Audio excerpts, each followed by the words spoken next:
네, 에베소서 강의 17번째 시간으로 구원받기 전 우리의 상태에 대해서 하나님 말씀 함께 나누도록 하겠습니다.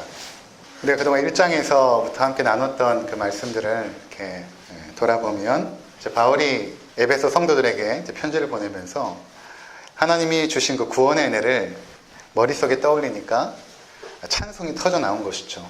이미 서술하기도 전에 그 마음이 너무나 뜨거워져서 1장의 3절에 보면 인사를 마치고 나서 찬송하리로다. 찬송하리로다. 그 찬양을 하나님 앞에 올리고 나서 그 찬송의 이유를 쭉 이제 기술을 하지 않습니까? 성삼위 하나님의 그 구원의 은혜, 성부 하나님께서 구원을 계획하시고 작정하시고 창세전에 우리를 택하여 주시고 우리를 예정하시고 하나님의 놀라우신 그 섭리 안에서 우리를 구원하신 그 은혜, 그리고 그 하나님의 그 구원의 계획을 실행하기 위해서 이 땅에 인간이 되어 오신 예수 그리스도, 그분께서 우리의 모든 죄를 속량하시고 또 우리를 하나님의 자녀 삼아주신 그 은혜, 마지막으로는 그 모든 과정 가운데 성령께서 우리 가운데 임재하시고 우리의 마음의 문을 열어주시고 지혜와 계시의 영을 허락해 주사 그 하나님을 알게 하시고 그 부르심의 소망이 무엇인지, 또 그 성도에게 주신 그 기업의 영광의 풍성함이 무엇인지, 또 그리스도의 그 놀라운 능력 안에서 우리를 부활시킨 그 능력이 어떠한 것인지 서술하고 또 기도도 했던 것이죠. 그렇게 1장을 마무리하고 나서 2장에 이렇게 들어가면 바울이 우리가 어떠한 상황 속에서 그렇게 하나님의 은혜를 받은 그분의 자녀가 되었는가를 이제 기술을 하기 시작합니다. 우리가 어떠한 상태에서 어떠한 상태로 구원을 받았는가, 이 구원에 있어서 어디로부터의 구원인가를 이해하는 것은 굉장히 중요하거든요. 어디로부터의 그 구원인가. 그래서 우리가 어떤 상태에 있었는가, 구원받기 전에 어떤 상태에 있었는가를 1절부터 3절까지 아주 간략하지만 우리 가운데 말씀하고 있습니다. 그래서 오늘 그 내용을 함께 살펴보고자 하는 것입니다. 첫 번째로, 구원받기 전에 우리의 상태는 허물과 죄로 죽었던 자였습니다. 우리 1절, 그는 허물과 죄로 죽었던 너희를 살리셨도다. 그렇죠. 구원받기 전에 우리의 상태는 허물과 죄로 죽어있는 상태다. 그리고 그 죽음의 원인은 무엇인가? 바로 죄로 말미암아 허물과 죄로 죽었던 너희, 이렇게 말하지 않습니까? 이 죄로 말미암아 하나님으로부터 분리되어서 죽음이 임했다라는 것이죠. 이 죄라는 것은 이 원어로 보면 하마르티아 이렇게 말합니다. 하마르티아라는 것은 관역에서 벗어났다라는 의미가 있죠. 하나님께서 우리를 창조하셨던 그 창조의 목적에서 벗어나 버린 것입니다. 우리를 창조하신 이유는 하나님의 영광과 또 그분을 영원토록 즐거워하는 존재로 창조하셨고 하나님을 예배하고 경배하며 그분께 순종하는 존재로 창조를 하셨는데, 우리는 그것에서 벗어나서 하나님을 영화롭게 하는 것이 아니라 나를 영화롭게 하고 나의 행복과 내 자신의 기쁨을 위하여 살기로 결정을 해버린 것이죠. 그것이 바로 하마르티아, 죄라는 것입니다. 우리가 죄라고 생각하면 살인하고 강도짓하고 거짓말하고 이런 것만 죄로 생각하지만 성경이 말하는 죄는 그런 것이 아니라 하나님의 창조의 목적에서 벗어나서 인간이 자기를 위해서 살기로 결단하고 하나님을 떠난 것, 이것을 죄라고 말하고 있는 것입니다. 그 하마르티아, 그 죄로 인해서 죽어버린 것입니다. 왜 죽었는가? 하나님과의 아름다운 관계, 하나님이 우리에게 은혜를 주시고 생명을 주시고 지혜를 주시고 사랑을 주시고 우리는 그것에 대한 반응으로 하나님을 경배하고 순종하는 이 관계성 속에서 깨어져 버렸기 때문에 더 이상 생명의 근원인 하나님으로부터 생명이 공급되어지지가 않는 것입니다. 성경에서 영생이라는 것은 영원히 사는 시간적인 의미가 아니라 하나님의 생명력으로 살아가는 것을 영생이라고 말하는데, 그 영생의 근원인 하나님으로부터 분리가 되었기 때문에 더 이상 우리에게는 생명이 없는 것입니다. 뿌리 뽑힌 나무가 죽은 것처럼, 뿌리가 당장 뽑혔을 때는 나뭇잎도 있고 열매도 있죠. 지난주에 우리 집사님께서 부활절이라 백합화로 또 하얀색 장미로 아름답게 꽃꽂이를 하셨거든요. 근데 제가 그 다음날 월요일날 왔는데 이미 시들었더라고요. 화요일 되니까 또 시들고 수요일 되니까 또 시들고 물을 아무리 줘도 계속해서 시들고 마침내 살아있는 것만 몇 가지 살려놓고 나머지는 다 이제 쓰레기통으로 버려지게 되었습니다. 그렇게 아름답고 화려한 백합화 장미라도 뿌리에서 잘려진 순간 죽은 것입니다. 잠깐 동안 살아있기 때문에, 앞에 있는 꽃이 잠깐 동안 살아있기 때문에 화려하고 아름답기 때문에 꽃꽂이를 했지만 이것은 산 것이 아니라 죽은 것이죠. 뿌리 뽑힌 나무는 죽은 것이죠. 살아있는 것처럼 보여도 죽은 것입니다. 마찬가지로 우리가 하나님으로부터 분리된 순간에 호흡도 하고 생각도 하고 활동도 하고 하지만 영적으로도 죽었을 뿐만 아니라 육적으로도 죽은 것입니다. 그리고 우리가 죽는 그 순간은 이미 죽어 있음을 확인하는 절차일 뿐입니다. 여러분, 우리가 살아있다라고 할 수 있습니까? 간혹 저는 장례식을 참 많이 가고 또 입관 예배도 많이 드리는데 시신을 앞에 두고 예배를 드리지 않습니까? 입관 예배 때. 간혹 어떤 생각이 드냐면 여기는 시신과 내가 무슨 차이가 있을까? 어저께 새벽 예배 때 반갑게 악수하며 인사했던 그 장로님이 오늘은 싸늘한 시신이 되어서 제 앞에서 마지막 입관 예배를 드리고 있는 것입니다. 이분과 내가 무슨 차이가 있을까? 우리가 살아있고 호흡을 한다고 하지만 언제든지 하나님께서 우리의 생명을 취하시면 우리는 드려야 되는 것이죠. 살아있다고 하지만 살았다고 할 수 없는 존재, 우리인 것입니다. 잠깐 동안에 있는 우리가 가진 자원, 그 생명력으로 살지만 그렇다고 살아있는 존재가 아닙니다. 죽어있는 존재인 것입니다. 여러분, 지금 우리가 이렇게 심장이 뛰고 있지만 내가 뛰게 하는 것이 아니죠. 내가 심장을 뛰게 할 수 있는 것이 아닙니다. 하나님께서 뛰게 하시고 멈추게 하시면 멈추는 것입니다. 근데 우리는 내가 내 생명의 주인이라고 착각하며 살아갑니다. 그러다가 어느 순간 암이나 덜컥 질병에 걸리게 되면 내 몸이 내게 아니구나. 내가 살았다고 하지만 살아있는 존재가 아니구나. 육적으로도 죽었을 뿐만 아니라 영적으로도 하나님과 단절되어서 우리는 죽은 존재인 것입니다. 하나님의 사랑에서 단절되어서 이제는 주변의 이웃들이 사랑의 대상이 아니라 짓밟고 올라가야 될 경쟁의 대상이 되었죠. 우리가 하나님의 지혜를 공급받아서 두려움이 없고 늘 기쁨이 충만했지만 이제는 그 하나님의 지혜가 제한되어서 우리 안에 있는 지혜로 살아가야 되니까 얼마나 두렵습니까? 한치 앞의 일도 알지 못해서 늘 두려움과 공포와 절망 가운데 살 수밖에 없는 우리의 존재. 이것이 바로 죄로 말미암아 죽은 존재, 우리라는 것입니다. 그래서 죽음의 상태에서 인간들이 나름대로 구원을 향해서 노력을 하죠. 자신의 죽음의 상태를 직감한 것입니다. 나름대로 노력을 합니다. 의학을 개발해서 삶의 지평을 좀 넓혀가고자 노력하고 이제는 100세, 120세까지 살겠죠. 수많은 질병도 극복하고 그렇다고 해서 죽음이 없는 것은 아닙니다. 그렇게 연장된 삶 동안 우리는 더 많은 죄를 짓게 되고 더 많은 고통을 받게 되는 것입니다. 또 어떤 이들은 나름대로 수행이나 아니면 자기 절제를 통하여서 뭔가 이런 악과 고난의 삶에서 이 죽음의 삶에서 해방되고자 노력을 하죠. 끊임없이 노력을 합니다. 저희 집 바로 앞이 광수사거든요. 석가탄신일이 얼마 안 남아서 불교인들이 버스로 와서 절도 하고 여러 가지 지금 준비를 하고 있습니다. 안타깝죠. 안타깝습니다. 그렇게 많은 물질을 드리고 수행을 하고 날마다 그 탑 위에 그 불상 위에 절을 하지만 그 마음이 얼마나 그들도 심령이 힘들었으면 거기까지 나왔겠어요. 그렇게 노력을 하고 그렇게 기특한 의지를 가지고 절실하게 붙잡아도 거기에 생명을 주지 못합니다. 그것이 우리를 악과 고난의 삶에서 해방시킬 수가 없습니다. 안타까운 것이죠. 이것이 바로 우리의 상태였습니다. 구원받기 전에 우리의 상태, 죽음의 상태였습니다. 두 번째 죽음의 상태를 보면 이 세상 풍조를 따르며 살았습니다. 여러분 잘 생각해 보십시오. 우리는 이 세상 풍조를 따르고 살았습니다. 2절을 한번 읽어보도록 하겠습니다. 그때 너희는 그 가운데 생하여 이 세상 풍조를 따르고, 여기까지 읽겠습니다. 네, 이 세상 풍조를 따랐다. 그러니까 우리가 죄와 허물로 살아가던 인생들이 나름대로 삶의 의미를 찾기 위해서 살아가는 그 삶의 모습을 세상 풍조라고 말하는 것입니다. 그러니까 이것을 우리가 정말 이 죽음의 현실을 정확하게 인정을 하면 굉장히 허무하고 삶이 무의미하거든요. 그러니까 나름대로 사람들은 살 수 있는 길을 고안해내기 시작합니다. 그 고안해내는 방식들이 대부분 보면 세상 풍조라는 형식을 통하여 우리 가운데 다가오죠. 그리고 우리는 그 세상 풍조가 정말로 진리이고 올바른 삶인 줄 알고 그 속에서 함몰되어 그동안 살았던 것입니다. 이것이 진리이고 이것이 거짓인지도 모르고 분별도 못하고 그것이 맞는 것처럼 사는 거예요. 그동안.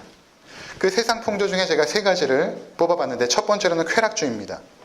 바울은 그 말세의 사람들의 모습을 이렇게 표현합니다. 디모데전서 3장 4절에 보면 쾌락 사랑하기를 하나님 사랑하는 것보다 더하며, 쾌락을 사랑하는데 우리의 창조주, 우리의 구원자, 또 우리의 삶을 다스리고 인도하시는 그 하나님보다 우리는 쾌락을 더 사랑한다.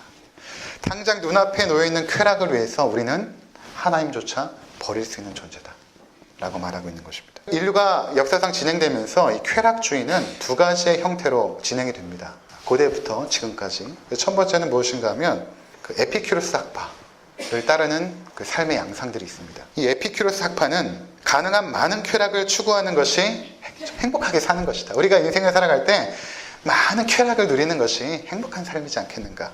그리고 감각적이고 순간적인 육체적 쾌락을 선으로 추구하며 그것을 인생의 목적으로 삼습니다. 따라서 이들은 많은 것을 보고 느끼고 체험하고 경험하고 그것에 치중하게 되는 것이죠. 인생이 죽으면 끝이니까 살아있는 동안 우리가 많은 것을 누리고 특히 젊을 때 많은 쾌락을 누리고 살아가는 것이 인생을 행복하게 살아가는 것이다. 그럼 최근에 TV에 연예인들의 그 마약 사건, 또 성매매, 또 정치인의 그런 뇌물을 받고 성접대를 받고 혜택을 주고 이런 모든 사건들이 우리 가운데 보여주는 것이 무엇입니까? 결국 인간은 쾌락을 위하여 살아가고 있다는 것입니다. 얼마만큼 내가 많은 쾌락을 누리는 것이 행복의 조건인가를 그들은 믿고 있는 것입니다. 여행이나 취미 같은 건전한 쾌락에서부터 술, 마약, 섹스와 같은 저급한 쾌락에 이르기까지 많은 쾌락을 누리기 위해서 그들은 살아가고 있는 것입니다. 또 한 부류는 무엇인가 하면 스토아 학파의 계열입니다. 이 스토아 학파의 계열은 진정한 쾌락이라는 것은 그런 어떤 순간적이고 육체적인 쾌락이 아니라 지속적이고 정신적인 그리고 마음의 평안 이런 것이 진짜 쾌락이지 않는가 이렇게 주장을 합니다. 그래서 이들은 간소하고 단순한 삶의 모습 속에서 영혼의 쾌락을 누리는 영혼의 안식을 누리는 모습으로 쾌락을 추구하죠. 좀 고급스러운 쾌락주의자들입니다. 지적인 깨달음을 통해서 행복한 삶을 살 수 있다고 말합니다. 인문학을 공부하기도 하고 철학을 공부하기도 하고 또 종교에 심취하기도 하고 때로는 수행을 하기도 하고 또 기공수련이나 이런 것들을 통해서 내 마음의 안정과 평안과 이런 것들이 고급진 그런 쾌락이다. 절제된 생활을 추구하고 그런 사람들이 있습니다. 지금도 마찬가지로 이런 두 가지의 부류로 사람들이 인생의 목적을 그리고 인생의 삶의 방식을 찾고 추구하며 살아가고 있다는 것입니다. 이것이 첫 번째로 쾌락주의의 모습, 구원받기 전에 우리의 상태였다는 것입니다. 두 번째 세상 풍조는 배금주의입니다. 디모데후서 3장 2절에 보면 사람들이 자기를 사랑하며 돈을 사랑합니다. 하나님보다 돈을 더 사랑하죠. 하나님을 돈처럼 여기고 돈을 하나님처럼 여깁니다. 돈을 인생의 최고의 가치와 목표로 두고 살아가죠. 이것이 쾌락주의하고 연결되어서 우리가 쾌락을 누리기 위해서는 기본적으로 물질이 필요하지 않는가라고 생각하여서 가능한 많은 물질을 모으는 것을 삶의 목표로 두고 살아갑니다. 그러면 내가 모으는 만큼 나의 삶은 풍요해질 것이다 라고 생각을 하며 살아갔던 것입니다. 돈이 삶의 최고의 가치이기 때문에 내 삶의 모든 것들을 돈을 중심으로 판단하고 결정하고 그렇게 살아갑니다. 어떤 일을 할 때 이것이 선한가 악한가 이것이 얼마만큼 사람들에게 해로운 영향을 줄 수 있는가를 판단하지 않습니다. 이것이 얼마만큼의 수익을 창출할 수 있는가를 따지죠. 돈이 되는 것이라면 무엇이든 달려들어서 그 일을 합니다. 이것이 배금주의. 우리가 구원받기 전에 우리의 모습이었습니다. 옳고 그름의 개념보다 경제적 이익이 우선인 것입니다. 그래서 배금주의의 영향을 받게 되면 우리가 만나는 주변의 사람들도 돈의 가치로 판단을 합니다. 나보다 돈이 많으면 갑으로 여기고 머리를 숙이죠. 나보다 돈이 없으면 을로 여기고 무시하기 시작합니다. 내가 불행한 것도 돈이 없어서라고 생각을 합니다. 그리고 돈이 있으면 모든 것이 해결될 것이라고 생각을 합니다. 개인뿐만 아니라 지금 돌아가는 국가도 보면 마찬가지입니다. 첫 번째 우선순위가 경제예요. 경제 문제만 해결되면 한국 사회의 모든 문제가 다 해결될 것처럼 그렇게 떠들어댑니다. 경제적 가치에 윤리나 도덕, 정직한 삶, 성실한 삶 이러한 것들은 이미 뒷전으로 밀려난 것입니다. 모든 규제를 다 풀어서라도 경제만 살리면 된다고 생각을 하는 것이죠. 여러분, 푸는 것이 더 좋은 것이 아닙니다. 그동안 우리의 죄성을 억압해 놓은 것들이 법이고 죄도 아닙니까? 이걸 풀어버리면 난잡해지죠. 근데 그것을 풀어놓고 경제만 살리면 된다고 생각하는 이 한국의 풍토. 그렇게 지금 우리는 거기에 휩쓸려 돌아가고 있는 것입니다. 세 번째 풍조는 인본주의입니다. 최근에 이러한 인본주의는 굉장히 무섭게 달려들고 있는데 인권을 가장 중요한 가치로 여기면서 하나님의 질서를 파괴하고 있습니다. 여성의 인권이라는 명목으로 낙태죄 폐지를 주장하고 있습니다. 얼마 전 대법원은 낙태죄가 헌법에 불합치하다라고 판결을 했죠.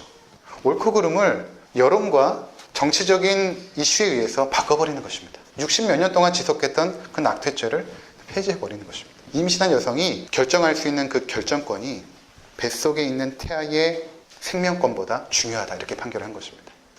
뱃속에 있는 그 태아를 살인할 수 있는 것을 법으로 만든 2020년까지 그것을 가능하면 빨리 진행하려고 하는데, 그런 풍토로 지금 나아가고 있는 것입니다. 이것이 지금 세상의 풍조예요. 생명 경시 사상, 그 풍조가 앞으로 급속하게 진행이 될 것입니다. 또 하나님께서 부여하신 성별도 내가 선택할 수 있다. 하나님은 남자와 여자를 창조하셨는데, 그런 성이라는 것은 내가 부여받은 것이 아니라 내가 선택할 수 있다라고 사람들은 생각합니다. 이것이 인권이라고 생각을 하죠. 젠더 이데올로기. 그 성이라는 것은 내가 스스로 선택할 수 있어야 그것이 자율적이고 능동적인 인간이다, 이렇게 주장을 합니다. 세상에는 남자와 여자뿐만 아니라 제3의 성도 존재하고 40몇 개의 성까지 존재한다라고 주장을 하죠. 그 중에 내가 선택하면 된다. 그리고 그것을 법제화하려고 하고 있습니다. 학교에서도 학생 인권 조례를 만들어서 동성애라든지 트랜스젠더, 게이, 호모 등에 대해서 우리가 차별하지 말고 동성애도 인정해주고 게이도 인정해주고 호모도 인정해주고 함께 잘 사는 사회가 민주적인 좋은 사회가 아닌가라고 주장을 하고 그것을 법제화하려고 계속해서 시도하고 있습니다. 이것이 지금 세상 풍조입니다. 장애인이나 외국인을 차별하지 말자는 취지라면 얼마든지 좋고 환영할 일이죠. 근데 그런 것이 아닙니다. 어릴 적부터 동성애를 교육하고 해마다 한 번씩 동성애자들이 와서, 호모나 게이들이 와서 교육을 할 수 있도록 그 길을 열어주자. 이것들이 하나의 인간들이 살아가는 삶의 모습이다 라고 교육하자는 학생 인권조례의 그 취지들, 이것이 세상 풍조인 것입니다. 그래서 이러한 인본주의 풍토가 한국 사회에 아주 급속도로 번져가고 있죠.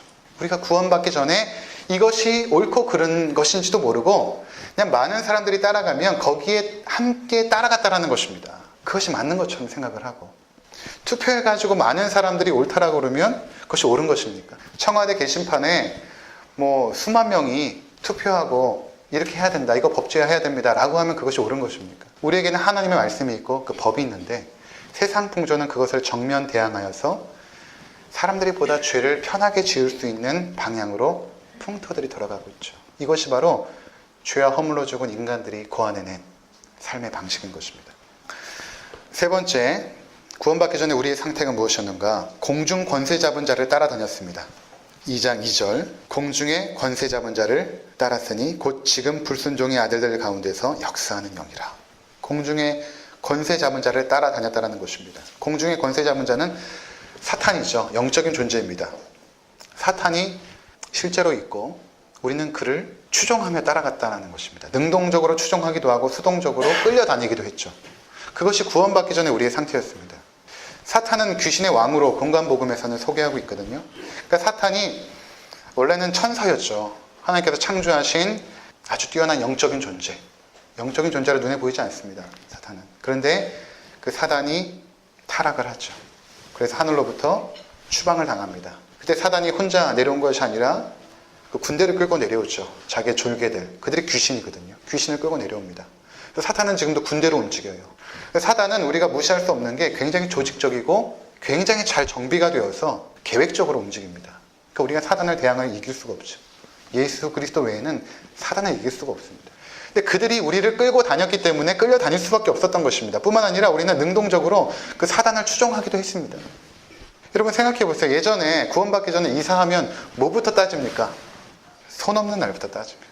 저희 집은 일부러 손 있는 날 이사를 하면 반가격.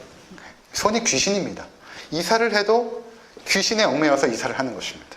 사고나 질병에 자꾸 걸리면 뭐라고 생각하냐면, 우리 할머니 할아버지 몇 자리를 잘못 썼나, 그것부터 생각을 합니다.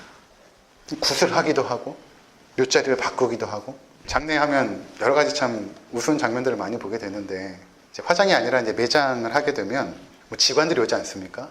땅을 보고 나침판을 가지고 이쪽 방향 저쪽 방향 막 돌리면서, 근데 직원이 왔는데 또 그 가족 중에 또 땅을 잘 보는 사람이 있으면 또 싸우기도 하고, 그리고 이렇게 막 묻는데 전에는 한번 토끼띠는 보지 마세요 또 그러는 거예요. 그 시간도 맞춰야 되고 그 띠도 맞춰야 되고, 근데 토끼띠들은 이렇게 뒤돌아서 담배 피고 있고, 너무 우스운 장면이 장례식 때 굉장히 많이 연출되기도 하는데, 얼마나 우리가 귀신에 쫓아다니며 살았습니까, 여러분. 전에 식당 개업하신 분 신방을 갔는데 식당 앞에 흰 줄에 북어가 달려있는 거예요. 집사님 왜 이거 안 띄우셨어요? 못 뛰겠대요. 깨름직하대요. 세례도 받고 집사님이신데 깨름직해서 못 뛰겠대요. 그래서 제가 사다리를 갖다 달라고 해서 올라가서 띄웠습니다. 봤더니 그 북어 입에 10,000원짜리 몇 장이 들어있더라고요. 근데 제가 처음 신혼살림을 차렸는데 창원에서 그 창원 그 첫 신혼집에 들어가자마자 북어가 있었거든요. 그걸 보자마자 너무 기쁘더라고요. 이 속에는 얼마가 들어있을까? 근데 열어보니까 돈이 없더라고요.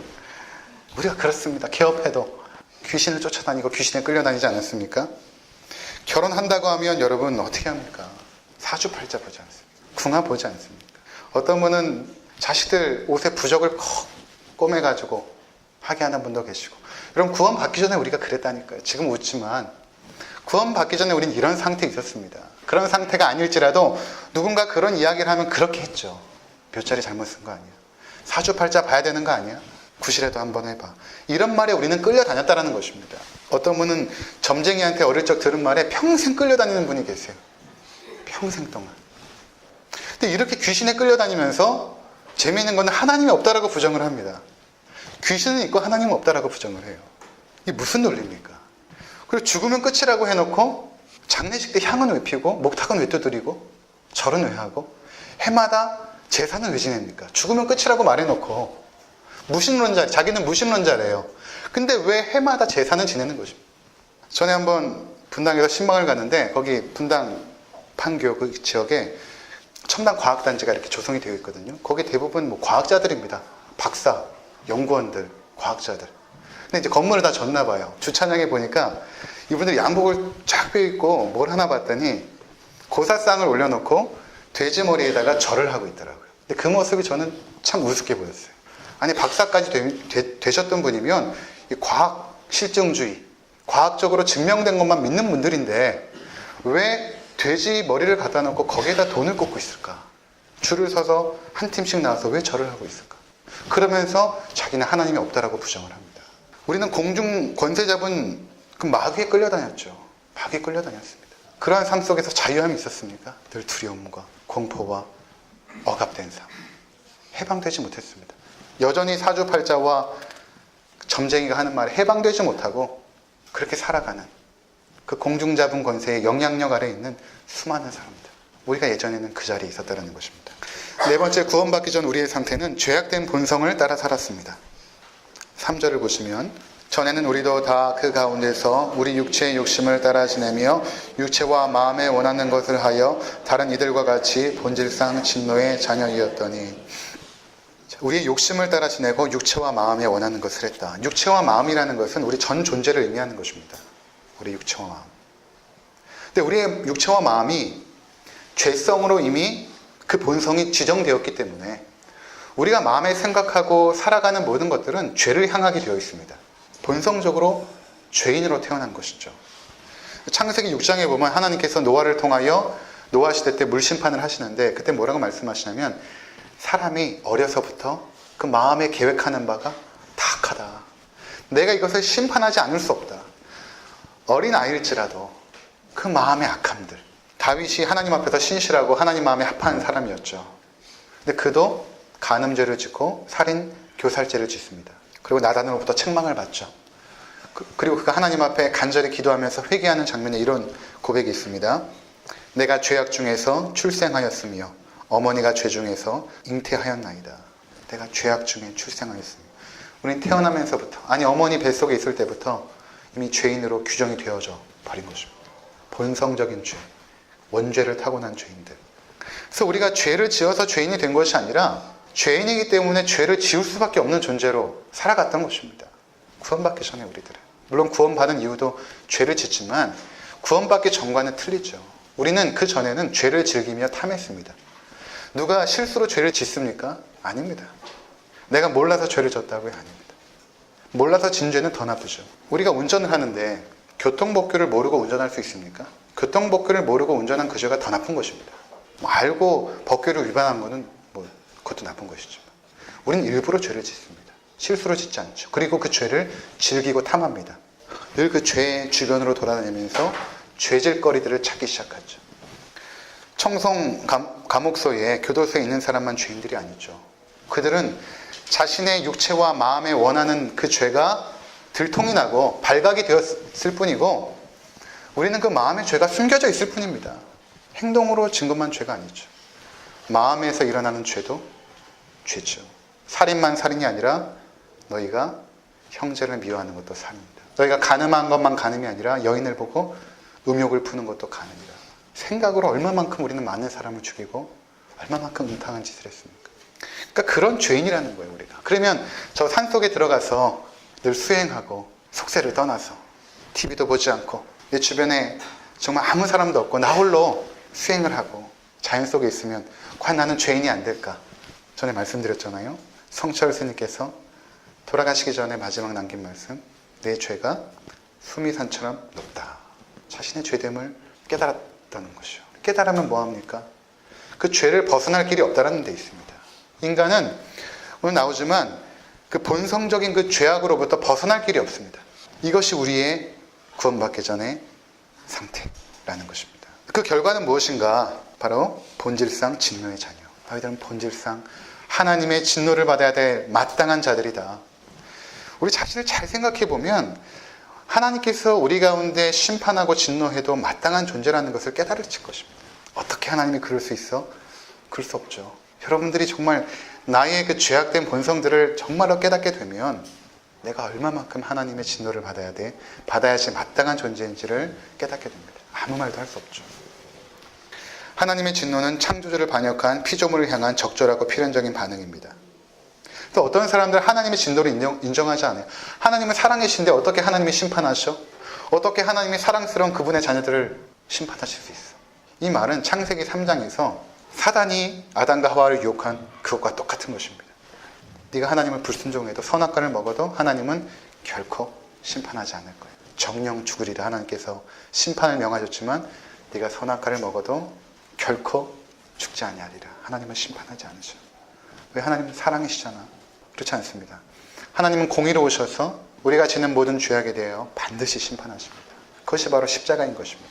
하나님이 얼마만큼 우리의 죄를 향하여 진노하시는가? 십자가를 통해 나타나시는 것입니다. 자신의 아들까지도 십자가에 세워서 인류의 죄를 담당시키시고 그렇게 비참한 죽음으로 죽이셨다면 앞으로 죄인들이 감당해야 될 하나님의 진노는 너무나 무섭고 두려운 것입니다. 이렇게 우리의 존재가 어떠한 상태인지 성경은 짧은 세 구절을 통하여 정확하게 진단하고 있죠. 여러분, 우리의 문제는 경제가 아닙니다. 경제 문제가 해결된다고 모든 것이 다 좋아지는 것이 아닙니다. 우리의 문제는 교육도 아닙니다. 사람이 최고의 인격적 교육을 받는다고 해서 선해지거나 정직해지지 않습니다. 이전과 비교해 보세요. 20년 전과 지금, 아니 10년 전과 지금을 비교해 보시기 바랍니다. 그렇게 최고의 교육을 받고도 왜 사람들이 이렇게 악해지는 것입니까? 이렇게 악해지는 것입니까? 아파트에 불을 지르고 뛰쳐나오는 사람들을 죽이는 세상입니다. 우리의 문제는 정치가 아닙니다. 정치인을 탓할 일이 아닙니다. 최고의 복지제도를 도입하고 운영한다고 해서 우리의 삶이 나아지는 것은 아닙니다. 악과 고난의 삶에서 벗어나지 못합니다. 인간들은 더 악해지고 있고 세상은 더욱더 팍팍해지고 있습니다. 근데 여러분은 문제가 뭐라고 생각하십니까? 우리 가정은 남편이 문제야 이렇게 생각하십니까? 저 이기적인 남편만 변화되면 우리 집은 좀 나아질 거야 이렇게 생각하십니까? 우리 집 문제는 저 말 안 듣는 저 아이들이야 이렇게 생각하십니까? 부모 말에 순종 잘하고 공부 잘하면 좀 우리 집 평안할까요? 우리 집이 돈이 없어서 문제라고 생각하십니까? 남편이 매월 충분한 생활비를 벌어주고 노후 자금도 충분히 통장에 쌓아놓고 하면 우리 집이 정말 좋은 집이 될까요? 최근 제가 아이들을 양육하면서 많이 힘들었습니다. 전에 둘이 살면서 힘들 일이 없었어요. 뭐 돈이 없어도 둘 다 건강하니까 뭐 나가서 벌면 되는 것이고 또 둘이 작은 것에 또 소소한 것에 만족할 줄 아니까 뭐 그렇게 힘든 일이 없었습니다. 서로 자극할 일이 거의 없었던 것이죠. 그래서 어떤 생각을 했냐면 야 이렇게 당신하고 나하고 행복하게 사는데 우리 가정에 아이가 한 명 와도 그 아이를 정말 행복하게 잘 키울 수 있을 거야 이렇게 판단을 한 것이죠. 근데 그것이 잘못된 판단이었습니다. 아이가 오자마자 힘들어진 것입니다. 세상에 이런 자극이 없습니다. 아침에 일어나면서부터 이제 자극을 받는 것입니다. 참습니다. 애들이 6시에 일어나거든요. 동생하고 싸우고 장난감 집어 던지고 뭐 난리를 치죠. 참는 거예요. 새벽 기도 갔다 왔으니까 이제 그 은혜로 참는 것입니다. 아침에는. 그리고 이제 교회에서 이제 공부하면서 쉬는 것입니다. 공부하면서 쉬고. 그리고 이제 퇴근하죠. 퇴근하면서 제가 바라는 모습은 이런 것이죠. 딱 들어갔을 때 두 아이가 달려나와서 아빠 하면서 안기고, 아내는 당신 다녀왔어? 맛있는 된장찌개 끓였어? 이런 모습을 상상을 하는데 아닙니다. 들어가는 순간부터 이 모든 기대가 무너지기 시작합니다. 이제 아이들은 이제 엄마가 짜증을 안 받아주니까 내가 들어가자마자 이제 짜증을 저한테 이제 풀기 시작하죠. 아빠 뭐 안 사왔어? 맨날 왜 피자를 안 사왔냐고. 그리고 이제 아내도 제가 오기만을 기다린 것입니다. 참고 아침부터 제가 오기만을 기다린 거예요. 들어가자마자 의성이 기저귀 갈아줘. 오늘 내가 의성이 똥 4번 갈았어. 당신이 마저 갈아.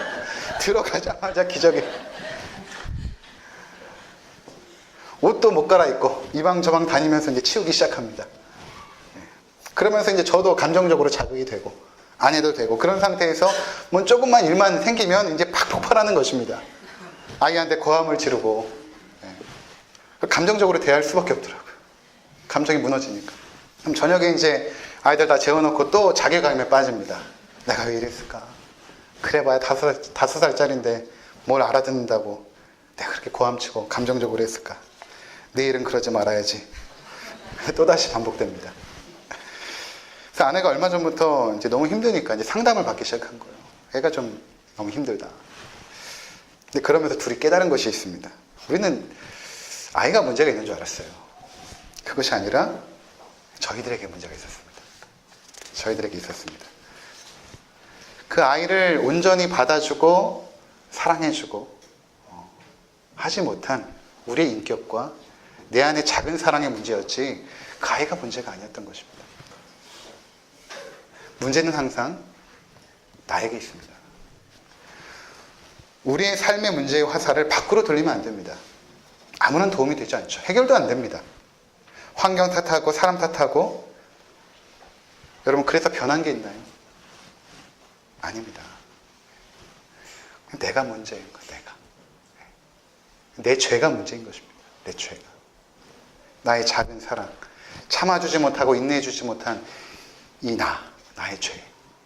이것이 문제인 것입니다. 문제는 뭐냐면 그렇게 나를 알아도 그리스도 안에서 좀 성화가 되고 싶은데 이게 잘 안 되는 것입니다. 조금씩 나아지곤 있지만 그래도 그 죄악의 본성 속에서 벗어나는 것이 쉽지 않다는 것입니다. 그래서 우리 안에 해결책이 없습니다. 그래서 하나님께서 이 땅에 오신 것입니다. 우리가 죄의 문제를 해결할 수가 없어요. 뭐냐면 모든 사람이 죄인이기 때문에 하나님께서 이 땅에 오셔서 우리의 죄의 문제를 해결해 주신 것입니다. 그 부분에 대해서는 다음 주부터 살펴보도록 하겠습니다. 기도하시겠습니다.